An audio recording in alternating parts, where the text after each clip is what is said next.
Hey, I'm headed to Middlebury, going to Jayco. I'm picking up a destination trailer, so I'm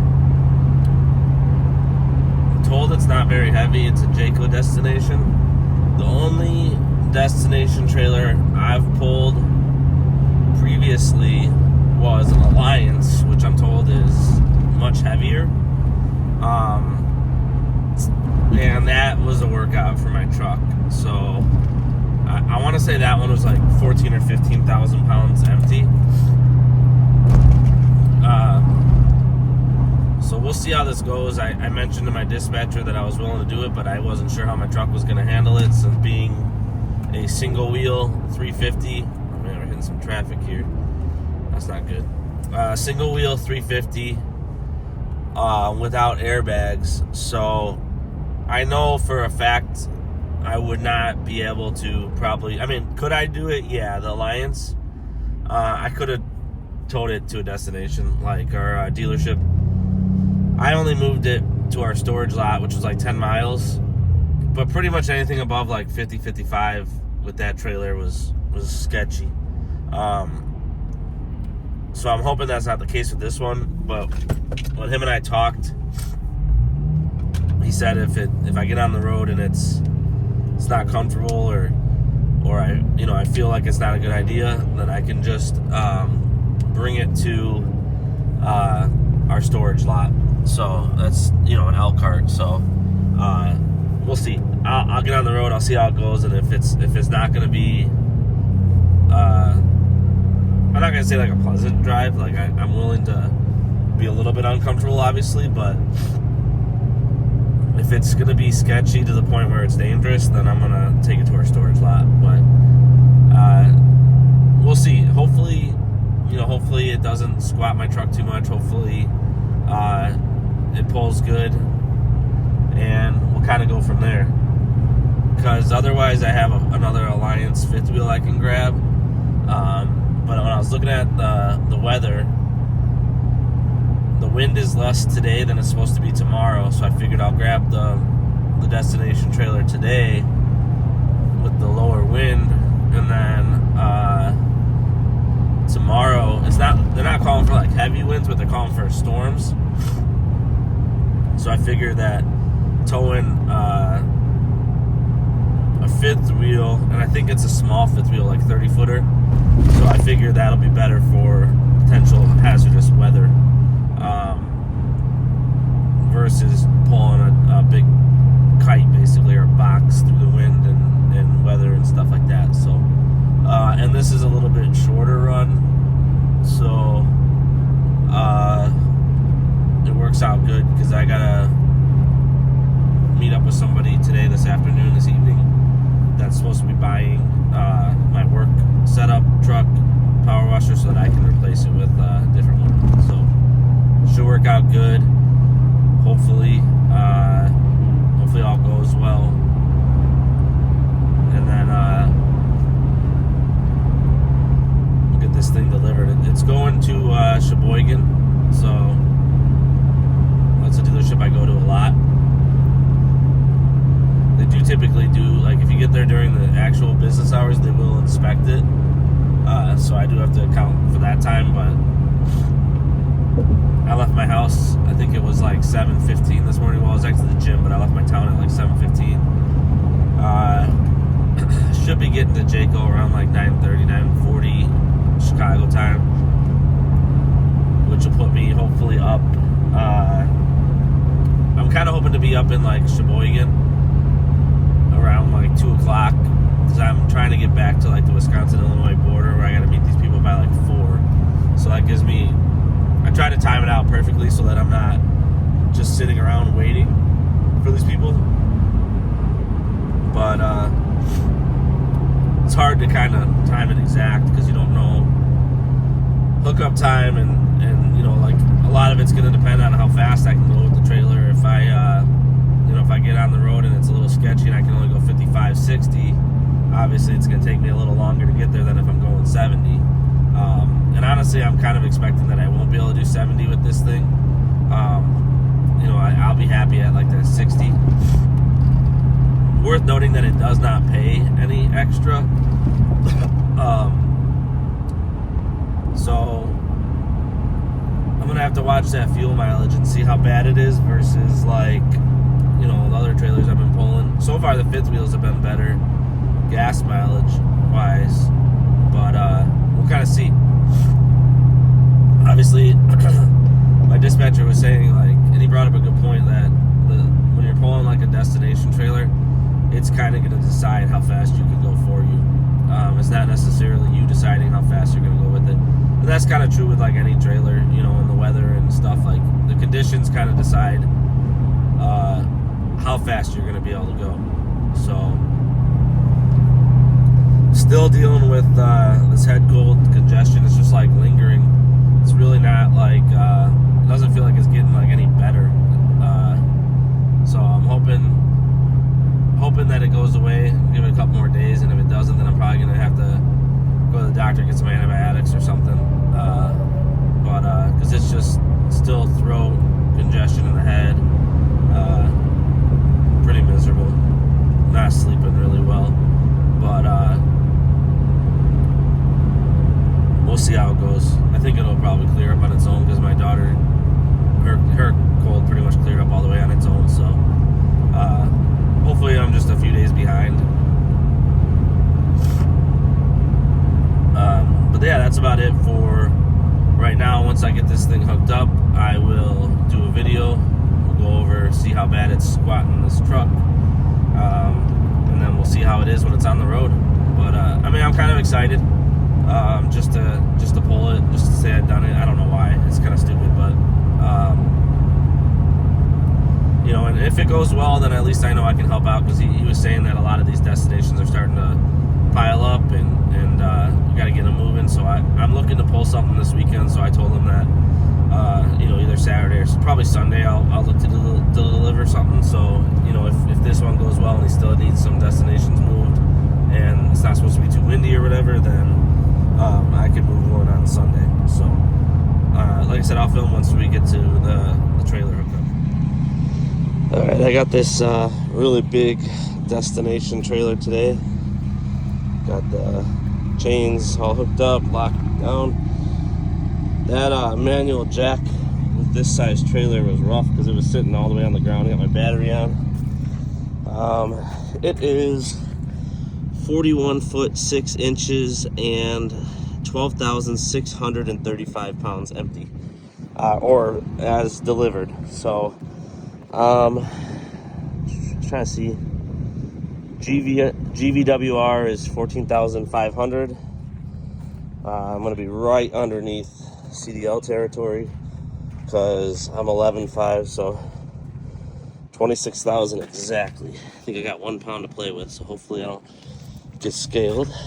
I don't see any damage. There's 2 slides on this unit.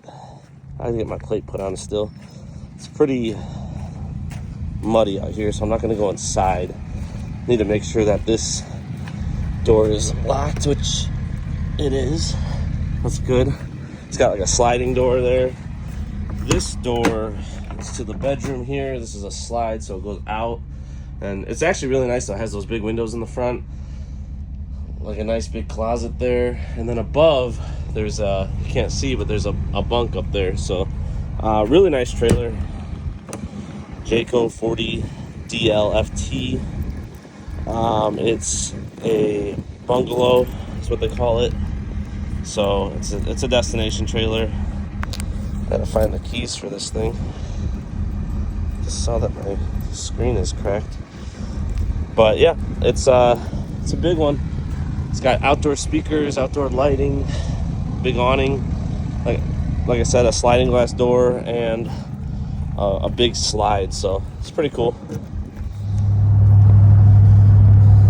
I'm on the road with this park model, destination trailer, whatever you want to call it. It doesn't tow great, but it's not the end of the world. I don't think I'm going to be able to run 70 with it. 65 is about the max right now. The wind is a little bit worse than what I saw it was supposed to be. I think they were calling for like 15 to 20 mile an hour gusts max when I looked yesterday, and I've been seeing 25, so it doesn't seem like much, but when you're pulling a big kite like this, you definitely feel that extra 5 miles an hour, 10 miles an hour. So hopefully it doesn't get any worse, because if it gets up in like the 30s, I don't think I can pull this thing. So we'll see. But I got about 3 hours left in the run. I've been driving about an hour. Just getting used to it. I'm gonna have to watch my oil temp as well. I noticed it got up to like 216. Trans is staying good. So is the coolant. It's just the oil that is running a little bit warmer. But right now it's sitting at like 210, so maybe it'll be fine. I mean, it's safe up to 250 on this truck, but I don't think I would push it past like 235, 240. If it starts to hit that like 235 mark, I'll have to pull over, shut her down for a bit. But I don't think it's gonna approach that. It's only 55 degrees outside. If it was a 90-degree July day, we might have an issue. But this camper is definitely something that a dually probably would be better for. I'm right at the limit. I'm at 26,000 pounds WR. So I think the max I can be is 26,001. So I'm literally a pound off of it for non-CDL. Other issue that I had, rookie mistake, I left my license plate on the camper that I delivered yesterday, which I didn't realize it until I went to go put my license plate on this camper, and yep, it was not in my truck. So I'm rolling without a license plate. Hopefully I don't get in trouble. I gotta find a way to get back to Elkhorn. Kind of a crazy story. I got on the road, or I got hooked up, and I said, all right, I was gonna call the dealership, and I'm like, you know what? I've got the email for the dealership. When we pick up the trailers, we email them and let them know we're headed their way. So I said, I'm gonna email them back to that email, let them know I left my license plate. I wasn't sure how it was gonna go, because I've heard of horror stories where they're like, nah, we don't have it. For whatever reason. Man, this road is rough. I gotta get out of this lane. But at the exact minute that I emailed him, he emailed me. It was literally down to the minute. I was emailing him, letting him know that I left it there, and he was emailing me, letting me know I left it there. It was pretty crazy that it was down to the exact minute. He even replied back how crazy it was, but he said he's gonna hold it for me. I think what I'm gonna do, because I got a training up in Milwaukee area Thursday and Friday for my business. That's probably the closest I'm gonna get to going to that dealership, unless I ask for a unit going there. So I think I'm just gonna, Thursday or Friday, if I got out of that class a little early, I'm gonna swing down and grab the plate so that I have it. So that would put me delivering, obviously, this one without a license plate, and then gotta make a run tomorrow without it. So we'll see if I end up getting pulled over. I hope not. I'm sure they're not going to want to hear excuses, but the dealership's at least like hour and a half out of the way each day, and it's just, and if I ask them to mail it to me, I don't even know if they would, but even if they would, it probably wouldn't be there till at best Thursday, Friday, Saturday, somewhere in there. I might as well just grab it when I can. Oh man, I can't get over, and there's a car up here on the side of the road, but there's a semi blocking me in.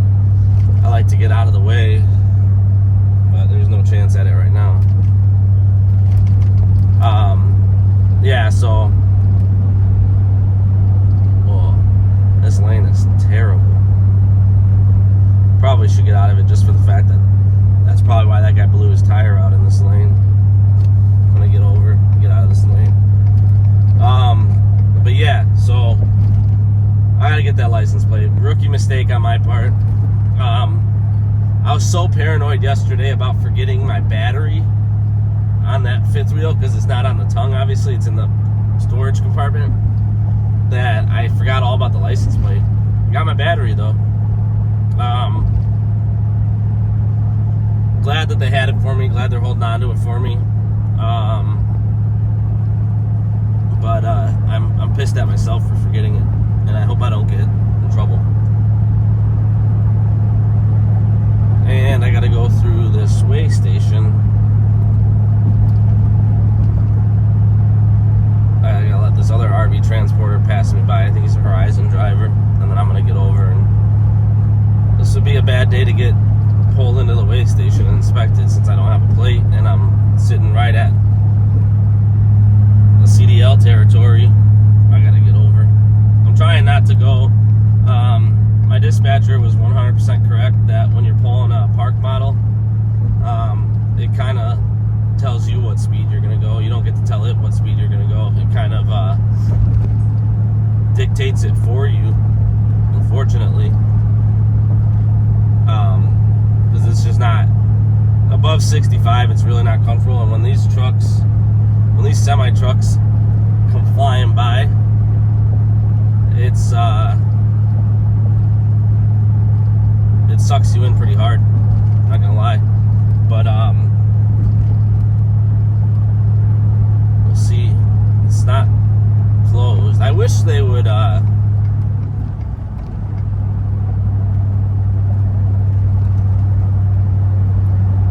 think if it doesn't say closed, I gotta go. I don't think it says open. So I'm gonna go to the... A lot of times they just say like closed, and then you know you don't have to go. But nobody else is going, so that's kind of annoying.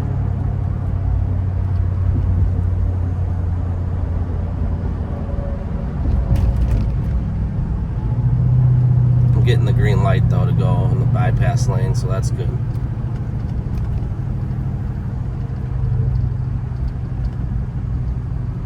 I don't know why nobody else is running through here. Maybe it is closed. I don't know.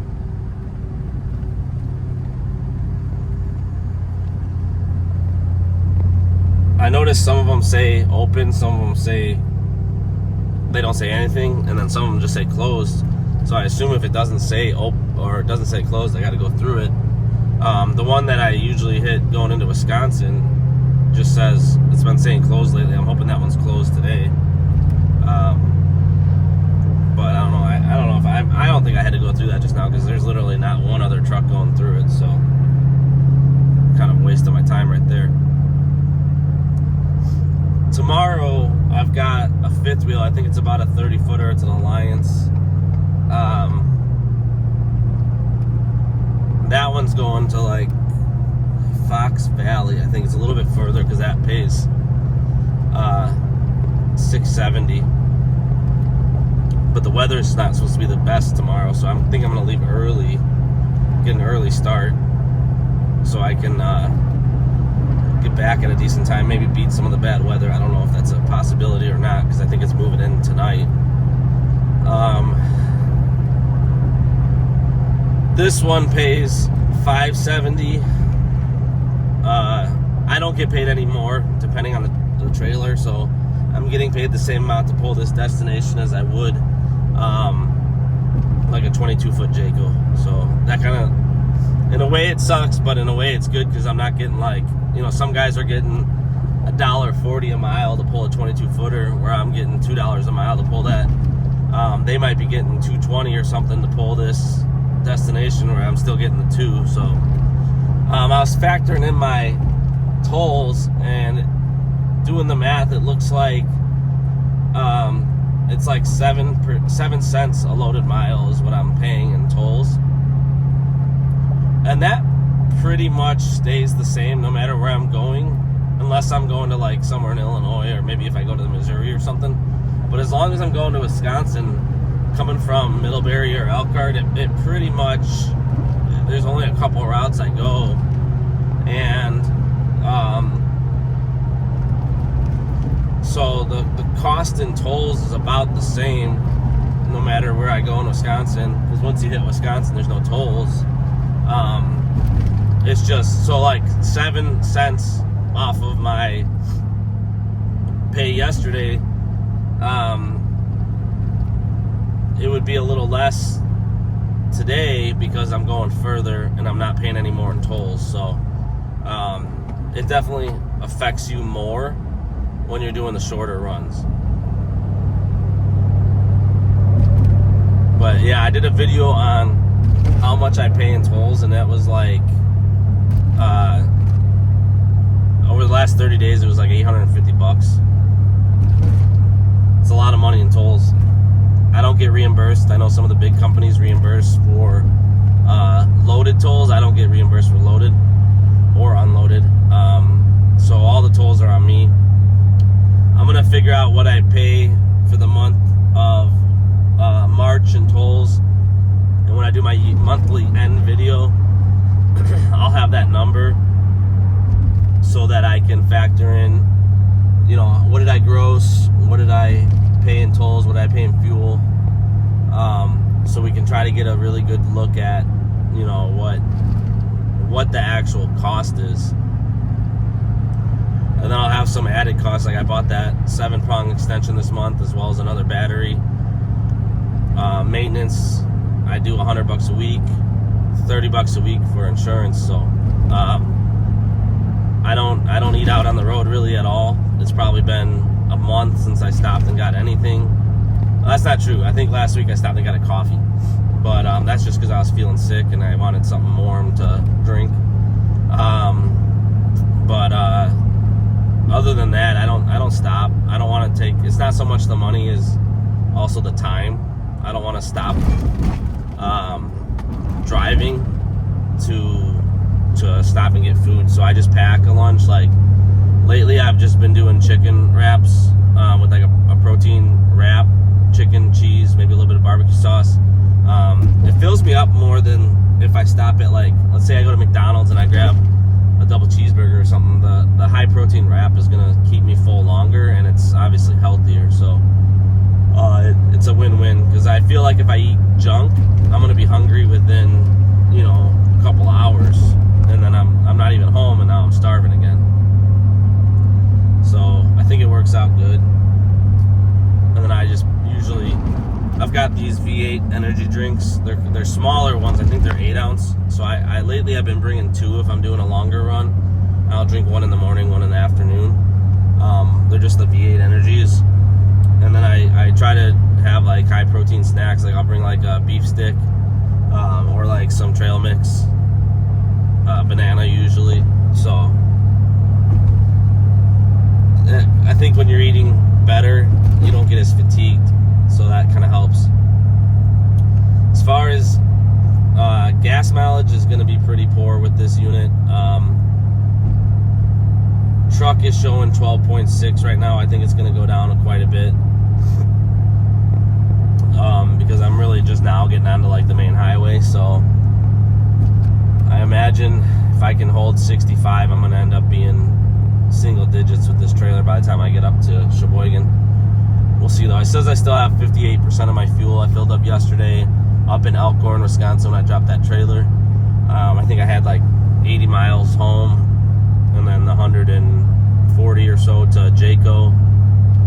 I'm at 303 miles now on this tank with 58% fuel left, but I won't get another 303 out of this tank because of now that I'm loaded. So I think I got about 200 till I hit the dealership. I'd honestly be surprised if I make it there on a tank. It looks like I'll for sure make it into like southern Wisconsin somewhere, so I can get fuel for a little bit cheaper, but I'll likely be filling up on my drive to the dealership. And then depending on where if I stop like right when I get into Wisconsin and I still have quite a bit of a drive, then I'll probably stop again on my way out of Wisconsin just to top off so that I have that fuel to go to Elkhart tomorrow to pick up that Alliance. Otherwise, I'm going to be stuck filling up somewhere more expensive. But we'll see. I am kind of on a time crunch because I have to get back to Northern Illinois to meet up about that truck at 4. I don't know that I'm going to make it at the exact time because as of now it says I'm going to get to the dealership about 2:15, which depending on how long it takes them to inspect the trailer is going to depend on how fast I can, or like what my timing is going to be to get back to Illinois.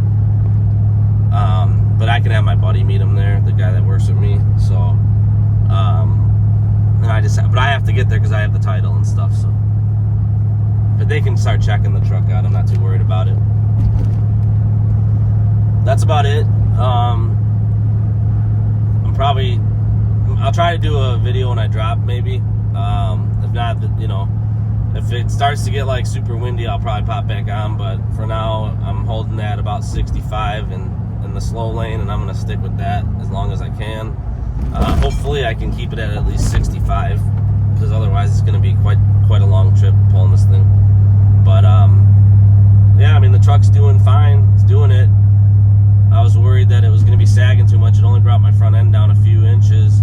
I was a little surprised, but it kind of makes sense that it had a manual jack. I mean, I guess with a destination trailer, you're not really jacking it up very often, so it doesn't make sense to put an expensive jack on it. But they had it lowered so far down that it was like a workout trying to get it jacked up to the right height. But we got it hooked up. It wasn't sagging as bad as I thought it was going to, so that's good. Truck's handling it fine. It's not so much the weight as it is that it's like a kite. It's just, or a brick. I don't know how you want to say it. It's a big rectangle. So it definitely is not as enjoyable as like a nice fifth wheel or even like a travel trailer. It moves around a lot. It catches the wind, sucks into the trailers a lot. So it is what it is. We'll get this thing delivered. It wouldn't hurt my feelings if I, man, come on, speed up. It wouldn't hurt my feelings if I don't pull one of these again, to be honest with you.